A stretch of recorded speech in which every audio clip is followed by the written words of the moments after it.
the circle, draw the circle wide.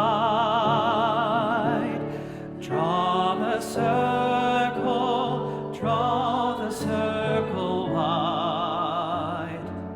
No one stands alone. So John, thank you so much for being here this morning. I appreciate you taking time out of your day to be with us and to talk with us. Oh, my pleasure. Thank you. Absolutely. I wanted to start off by asking, how long have you been coming to Christ Church? Karen and I started coming when we only had Ian in 2015, and we joined in 2016. And that same year, after the birth of Henry, he was baptized in this church, so it quickly, truly became our church home. But something happened last year that affected your attendance in a big way. Can you tell us about that? I had an accident, and it injured both of my ankles, one worse than the other. But while the first was healing, I was wheelchair bound, and ultimately went to a scooter, and crutches, and eventually this wonderful knee crutch that some of our church family has seen me walking around in last fall.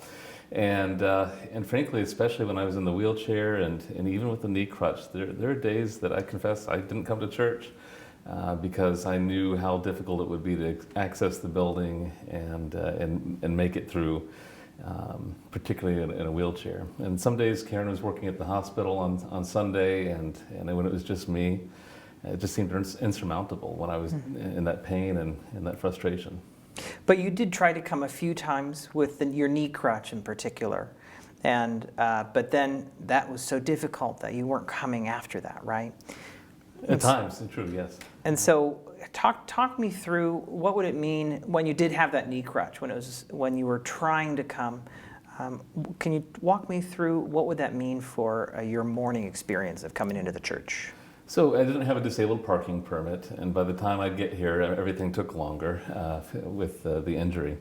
I'd park over at the AEP parking lot and walk across the street, and if Karen was with me, I had great help, and when she wasn't, I was wrangling the boys as best as I could.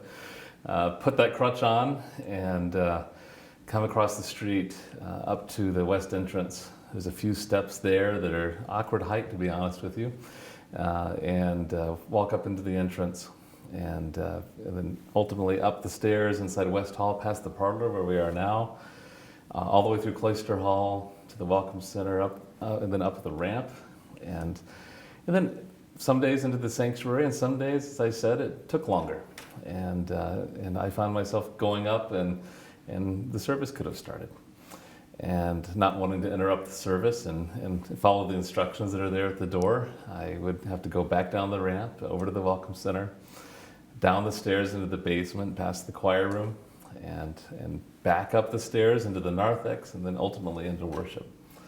And it was frustrating, and it caused me so a little bit of depression, not being able to engage in my church as I had before.